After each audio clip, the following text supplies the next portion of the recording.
Bene amiche ed amici, oggi vi ripropongo il portamonetine portacarte in versione più piccola e che si realizza in un attimo, quindi abbiamo dei tempi molto più ridotti rispetto al borsello precedente. Intanto ho utilizzato un altro materiale, del cotone sottile. Indecisa su quale colorazione utilizzare, alla fine ho scelto un filato multicolor. Qui abbiamo due esempi, due lavorazioni ben diverse. Una a punto basso semplicissimo, con una lavorazione molto più compatta e fitta, e qui una lavorazione a punto alto, ovviamente pannello leggermente più morbido, ma la sua realizzazione è ancora più veloce della precedente. Adesso vi spiego tutto. Dunque, per il pannello a punto basso ho avviato 52 catenelle e ho lavorato 51 punti bassi per un totale di 35 righe, mentre per il pannello a punto alto ho fatto soltanto 15 righe avviando lo stesso numero di punti, quindi qui abbiamo una lavorazione dimezzata, ma entrambi i pannelli misurano allo stesso modo perché abbiamo una lavorazione da 15 cm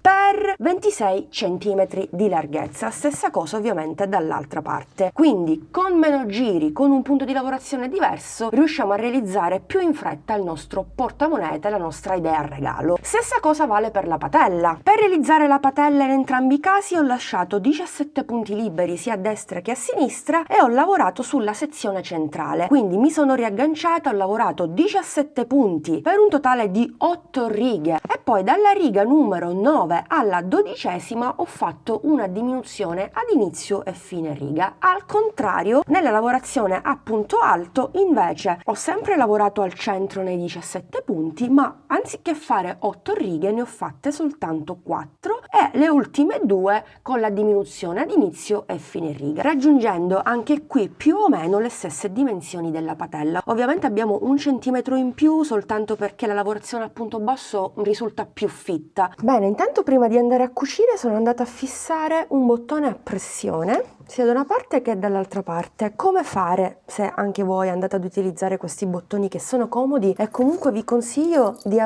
acquistare? Li trovate anche con i due attrezzi in dotazione. Basta fare una semplicissima prova, no? Andate a chiudere il tutto, prendete un po' di misure e andate a fissare, proprio come ho fatto per questo. Intanto guardate che delizia, è troppo bello. Qui ho realizzato anche un piccolo manico per prenderlo, no? Guardate che meraviglia, cioè è uno splendore, è secondo me un super regalo di Natale, comunque pensierino, insomma ottima idea regalo. Dunque andiamo a noi. Se non avete questi bottoni e non avete tempo di reperirli, potete sempre utilizzare dei bottoni magnetici da cucire, così senza le alette non vi create il problema di andarle a nascondere, oppure in extremis potete utilizzare un bottoncino. Quando andate a rifinire la patellina, proprio come ho fatto qui ma adesso lo faremo insieme, andate a realizzare una solina, così con il bottone cucito proprio qui al centro andate a chiudere il vostro portamonetine. Come notate c'è sempre l'alternativa al tutto, quindi cosa faccio? Sono andata a segnare 8 maglie partendo da qui, lo stesso ho fatto dall'altra parte, però le congiungo 1 e 2. Tolgo un marker che non mi occorre, lo metto dall'altra parte, quindi vado a bloccare anche gli 8 punti qui, prendo un po' di filo, mi aiuto con un ago e non preoccupatevi se ci sono dei punti alti e non dei punti bassi, riusciamo a cucire lo stesso. Intanto ci inseriamo nei primi 2 punti bassi, lasciamo un po' di coda per andare a bloccare alla fine, anziché saltare una riga andiamo a cucire proprio entrando al centro del punto alto, stessa cosa dall'altra parte. Ok, e cuciamo così.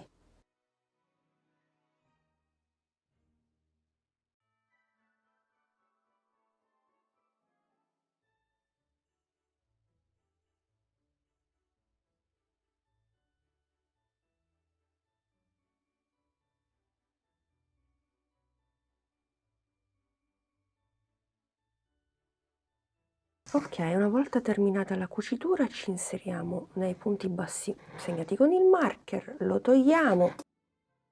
Possiamo andare a bloccare il nostro filo con un nodo. Lo stesso faremo all'inizio, ce lo portiamo dentro e lo andiamo a nascondere direttamente qui. Passiamo per un bel po' di maglie così non si sfila il nostro lavoro, cioè non si sfila il filo, ecco, man mano che apriamo e chiudiamo la nostra creazione. E voilà, guardate la cucitura, perfetta direi. E andiamo a cucire questa zona a punto bassissimo, facciamo molto più in fretta. Ecco, dobbiamo ottenere questo risultato, quindi le due fasce centrali devono essere all'interno di quelle esterne. Nel tutorial precedente qualcuno mi diceva escono fuori. Se dovesse succedere, allora spostate il marcapunti e cucite meno punti e più punti dall'altra parte, proprio come in questo caso. Allora facciamo questo lavoro in maniera super veloce, quindi vado a fare un cappio, congiungo i due lati, mi aggancio nel primo punto intanto e nel primo punto dall'altra parte. Inserisco ovviamente il cappio, ok, e faccio un punto bassissimo, semplicissimo, quindi entro nel punto alto e nel punto alto, un punto bassissimo, un punto bassissimo e così via. Casomai possiamo anche entrare tra un punto e l'altro, così non succede assolutamente nulla, o altrimenti utilizzate un uncinetto più piccolo. Questo che sto utilizzando io è il 3,5, potrei anche utilizzare il numero 3, ma va bene comunque perché, come notate, cucio in maniera tranquilla. Ultimo punto bassissimo, quindi catenella, stacco un po' di filo che andrò a nascondere come ho fatto con le altre code. Ora ripetiamo lo stesso lavoro esattamente dall'altra parte. Bene, ho nascosto tutti i fili in eccesso tranne questo qui perché adesso andremo a rifinire, ma guardate che bellezza anche questo a punto alto. Faccio vedere che funziona benissimo, quindi versione ancora più veloce, più semplificata. Guardate, è una meraviglia, e tra l'altro è delle stesse dimensioni dell'altro, solo che, come vi dicevo prima, la lavorazione qui è più compatta e qui è leggermente più morbida, ma questo non significa che non può essere utilizzato perché, come notate, si apre benissimo, è funzionale. Adesso andiamo a rifinire la patella e realizziamo questo piccolo manico. Faccio un cappio come al solito, mi aggancio nel punto alto entrando nelle due asole e faccio una catenella per iniziare. Per ogni riga a punto alto faremo 2 punti bassi.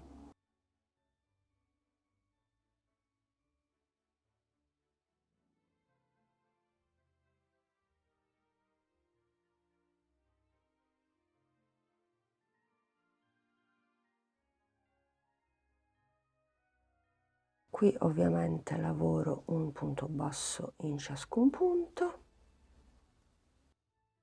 Poi dall'altra parte irregolare ripeto quello che ho fatto prima, 2 punti bassi per ciascuna riga a punto alto.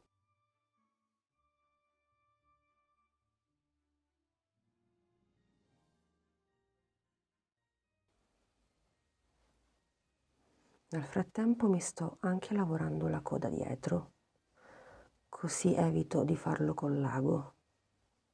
Sono nell'ultima riga a punto alto, concludo con un punto bassissimo, catenella e stacco il filo. Mi sposto sempre dall'altra parte, quindi a sinistra, e mi riaggancio con una catenella. Mi aggancio dove già mi sono agganciata con la catenella e il punto basso, cappio. Vado a fare 30 catenelle. 1, 2, 3, 4, 5, 6, 7, 8, 9, 10, 30, aggiungo una 31esima catenella per ritornare indietro a punto basso. A partire dalla seconda catenella inizio a lavorare un punto basso in ciascuna catenella sottostante per un totale di 30 punti bassi. Vado a lavorare l'ultima catenella, ultimo punto basso, ok. Adesso porto tutta la mia riga sul dritto e proprio da qui mi vado ad agganciare con un punto bassissimo, guardate, nel primo punto qui, ok. Quindi chiudo il mio anello formando così il manico. Vediamo se è tutto sul dritto perché mi sembra di no. Ok, sì, è sul dritto. Faccio un punto bassissimo anche nella catenella iniziale, quindi questo era il primo, e qua la catenella. Entro, così chiudo tutto, un altro punto bassissimo e poi mi riaggancio di nuovo qui nel punto da cui sono partita. Ok. quindi possiamo tirare il filo, tagliarlo e andarlo a nascondere tra i punti. E voilà, anche qui ho fatto ovviamente lo stesso lavoro. Bene amiche ed amici, ho nascosto tutti i fili in eccesso, che dire, sono davvero un amore, sono fantastici, bellissimi, mi piacciono troppo. Se li realizzate farete sicuramente un figurone. Ora mi raccomando, quando regalate portafoglio o portamonetine, non donateli mai senza anche una monetina così simbolica, la metterei anche qui al centro, e 2. Il vostro bigliettino personalizzato, perché ovviamente ci sta, lo mettiamo qui e anche qui. Potete dare anche una spruzzata di profumo, perché no. Confezione regalo, ovviamente possiamo inserire il tutto anche qui, magari mettiamo anche della carta quella, oppure mettere anche un po' di imbottitura in questo modo. E voilà, perché no, mettere anche un ulteriore pensierino, il cuore all'uncinetto, e voilà, il gioco è fatto. Io spero che anche questa idea vi sia piaciuta, come sempre vi aspetto giù nei commenti, fatemi sapere cosa ne pensate. Vi ringrazio per essere stati anche oggi in mia compagnia, alla prossima, un bacino a tutti!